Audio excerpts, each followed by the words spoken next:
Hello, and welcome to a new edition of Need to Know, a series of video interviews with companies who are shaping, creating, and innovating in the games industry today, and whose work will have a huge impact going forward into the future. Today, we're going to do something a little bit different. I'm delighted to welcome Mo, our IP coordinator here at Ukie. Hi, Mo. How are you doing today? Are you okay? Yeah, I'm good, Leo. Thanks a lot. How are you? I'm tremendous. I'm having a good start to my day. Thank you. Thank you so much for joining me here today in this conversation. I'll get you to introduce yourself in just a moment, but for our viewers' benefit, our talk today is going to be on IP infringement and ultimately what Ukie can do to help. So Mo, do you want to tell us a little bit about yourself and what it is that you do? Yep, sure. Thanks, Leo, and hi to everyone who's going to hopefully watch this video. So we're going to be talking about IP infringement, and as Leo mentioned, I'm the IP coordinator at Ukie. What does that mean? That means when it comes to intellectual property, IP infringement, I'm the person to contact. And IP infringement happens in many different ways. I've been involved in this area, content protection, anti-piracy, brand protection, whatever you want to call it, for quite a while now. So aware that there isn't one-stop shop. There's multiple ways to make a difference. And as we're aware with games are very different. And hopefully during this talk, we'll be able to explain what is IP infringement, what you can do, and what are the benefits to you as the games maker. Wonderful. Well, why don't we jump straight in? Do you want to sort of explain a little bit more about what IP infringement actually is?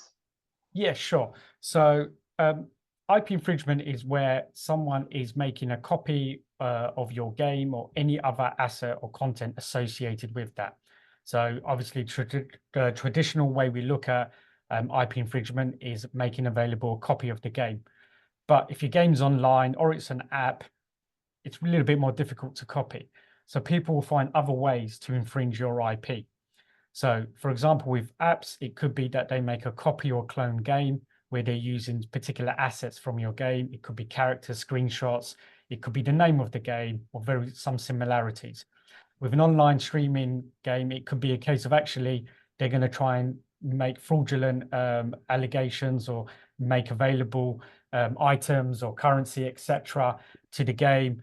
And lastly, it could even be good old-fashioned fake counterfeit merchandise. So they realized, look, we're not going to make any money from trying to make the game available, but people are clearly interested in this game. So let's sell, bags, hoodies, you name it, etc., that people would want to buy.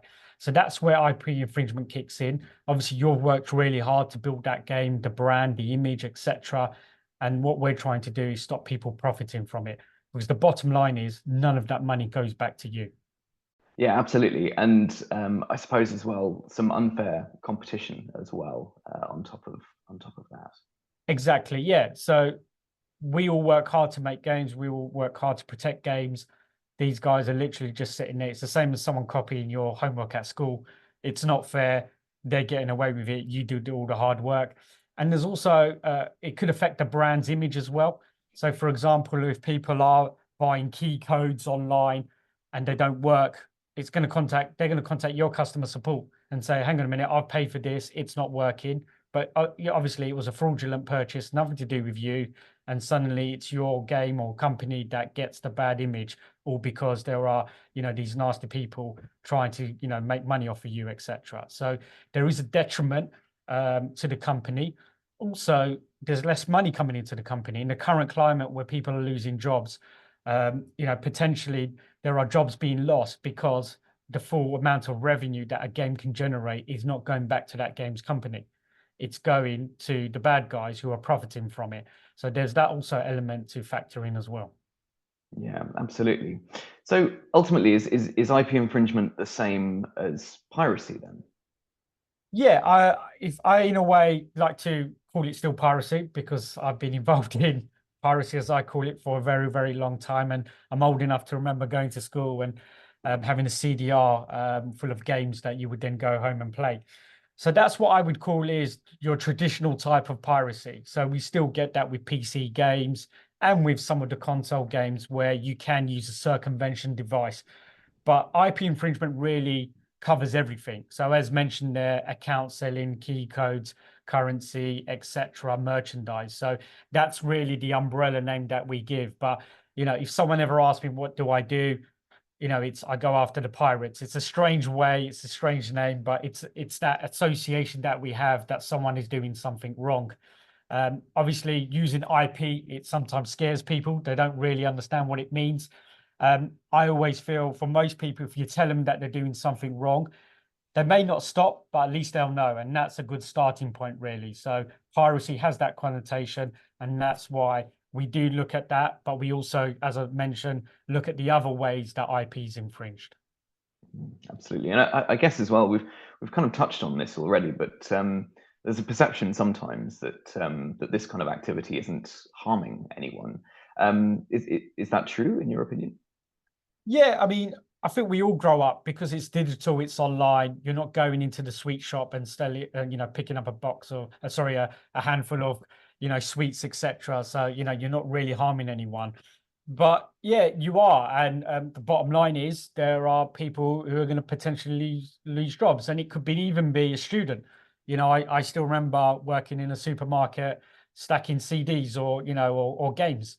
Well, I appreciate that the physical market is going down, but there are still jobs that, that give young people the opportunity to work, etc. And the ones who are then wanting to graduate, work in the games industry, etc. So there is harm. I think there is the perception that within the the IT community that it's just for fun, etc. and stuff. But the bottom line is the people we go after are not doing it for fun. It's for pure profit. We've never really found people who are just doing it just because it's a pastime, it's a hobby. They're very well organized. They make it very difficult. We compare them to organized crime groups. So therefore, that shows you the complexity of going after these people and identifying them. And that's why that there is something that has to be done against them because they wouldn't be going to these lengths to protect themselves, etc. and stuff. So yes, it's a little bit sad in a way because that if someone had come into your house and stole your TV, you wouldn't give them a pat on the back. So in a way, someone has stolen a game and made it available online for free. To me, it feels like and it's something that we should look at really. And as I say, the websites we go after are making available everybody's game. So again, it's not just for fun. They have advertising where they generate revenue from. So if you think of our YouTubers, how do YouTubers make money? Through advertising. So think of on the bad websites, it's the same model. So I'm not saying they're as rich as some of the YouTubers out there, but they are clearly making a living out of this. So it just shows you that there is a business model associated with this rather than I'm doing it for fun.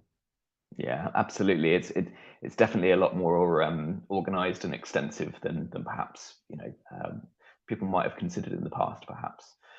So, I mean, we've touched on some of this, but aside from the obvious, why should games companies take action against IP infringement then? The bottom line is someone stealing your hard work. It's an infringement. The law says, no matter what our personal feelings are about it, the law says that we should protect copyright and trademark and designs. So we're there to enforce that law.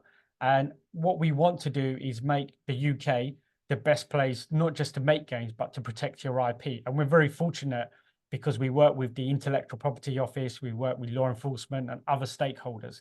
So we're doing everything we can. And the more game companies we work with, the better we can show how widespread the issue is. So again, I've worked with other digital sectors in the past, and it's been easy to go on their behalf and say, right, for 99% of the record labels out there, music piracy is an issue. So we want to, for Ukie, or sorry, shall I say on behalf of the games industry, say Ukie represents all of these members and we're facing these issues.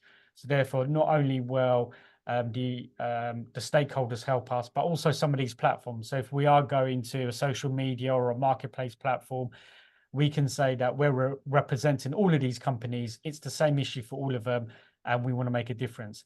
It's all about a numbers game. The bottom line is if we're only working with 10, 20 companies, no one's going to listen to us. If we're working with 50, 100 or 200, that's great. we've got a lot more support and we can get these platforms to make changes, really. And also, as Ukie, a lot of what we get removed is based on the fact that we are contacting these platforms and these service providers every single day. So we gain a lot more credibility. Yes, you can do it individually, but doing it via Ukie allows us to be more proactive and hopefully actually gets that content removed a lot quicker because they trust Ukie. We make sure that what we report is infringing. We're not just sending sometimes what's known as false positive submissions. We're making sure that we're credible because we're in it for the long run and we want to make sure we do the right thing. Absolutely. No, you're 100% right. So what can Ukie do to help then in this case? Yeah, sure. So obviously, if you're a member or even if you're a non-member, get in touch. All we really need to begin with is the list of your game titles. We will take those game titles, and if it is a PC or a console title, we will look for websites, the pirate websites, the torrent and download sites that make those game files available. But we also understand that game companies may have specific issues. It could be people on Facebook claiming to offer access to a game at a discounted rate. It could be someone running a private server, etc., or making available DLCs. So we're here to help really on every type and every form of IP infringement. Our foundation is based on taking down content, and we believe that helps. But again, if there is a specific issue, please get in touch and, we'll be able to help. In the same way that Ukie is here to help with other issues, the same thing applies to IP infringement. Absolutely. Wonderful. And this is a free benefit for our members, isn't it, Mo? That's correct. So the takedown piracy service is free.